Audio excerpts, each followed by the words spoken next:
munaasabad ballaaran oo loo qabtay mashruuca biyo ballaarinta gobolkani Togdheer kaas oo si rasmi ah maanta uga bilaabmay magaalada Burco ee xarunta gobolka Togdheer waxaana mas'uuliyiinta wakaalada biyaha ee gobolkani Togdheer kala soo qayb galay bilaabista mashruuca biyo ballaarinta gobolka Togdheer mas'uuliyiinta gobolka kuwa degmada taliyaasha ciidamada booliiska ee qaybta 12aad ee gobolkani Togdheer cuqaal abwaano haween iyo marti sharaf kale oo aad u tiro badan iyo waliba dhammaan shaqaalihii ka hawlgalay mashruuca biyo fidinta gobolkani Togdheer munaasabadani lagu bilaabay shaqada mashruuca biyo ballaarinta gobolka Togdheer intii ay socotay waxa ka hadlay gudoomiyaha golaha deegaanka degmada Burco Maxamed Yuusuf Muraad gudoomiyihii hore golaha deegaanka degmada Burco Maxamed Dhagalaab taliyaasha ciidamada bilayska ee qaybta 12aad ee gobolkani Togdheer cuqaal haween iyo marti sharaf kale oo aad u tiro badan waxaanay dhammaantoodba carabka ku adkeeyeen sida hagar la'aanta ee mas'uuliyiinta wakaalada biyaha gobolkani Togdheer muddadii ay xilka hayeen bay uga bedeleen baahiyaha biyaha isla markaasina ay uga haqabtireen bulshadooda waxa laga qabtay gobolka Togdheer degmada Burco maantana halkan barnaamijkan la wada waxa weeye barnaamijkii la oran jiray biyo ballaarinta oo magaalada Burco dhamaanteed baan la doonayo inay gaaraan iska daa Burco kaliya ma aha xitaa IDB-yada ku ka joogtay yimaadeen 5 ceel oo laba qaraad ay Burco ka cabis maantana ilaa 15 ceel ayaa biyahooda la doonaya lagu xidho magaalada waxa uu heliya kuwii hore waxaan xaawis dhulka mara biyaha xaawiski waxa ahayd in la kala xidho oo habeenna galbeed cabo habeenna bari cabo ayaa maanta way wada free maadii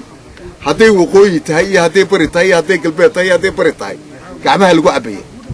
storage-kiina waa weheliye waxaan gaar ahaan ugu mahadnaqayaa maareeyaha wakaalada biyaha iyo maxaan ku yiraahdaa xigeenkiisa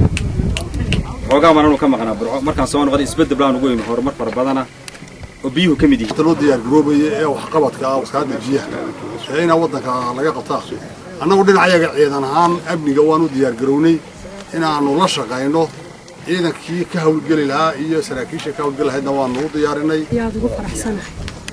maanta in loo wada heegayahay in buriyihii Burco ummadda la wada gaarsiiyo ay ku nool degmada Burco inay wada helaan biyo ku filan ما شاء الله وياه maareeyaha wakaalada biyaha ee gobolkani Togdheer Ibrahim Jirde isna halkaasi ka hadlay ayaa waxa uu yiri suuliyiinta wasaaradaha taliyaasha ciidamada nooc kasta yihiin si mashruucan uu hirgalo oo mashruuc kalena uu daba joogo ayagu leeyihiin oo sanadkiiba barbay bixiyaan marka hadii ilaahay ka dhigo soo mashruucan uu najaxo waxaanu rajaynaynaa oo cid walba ka codsanaynaa inuu maalinka maanta baalaha la iska taago soo hirgalo oo intuu ka kooban yahay waarkiisa markuu halka ka bilaabmo 2 ceel ba halkan naga soo horeeya wuu sii marayaa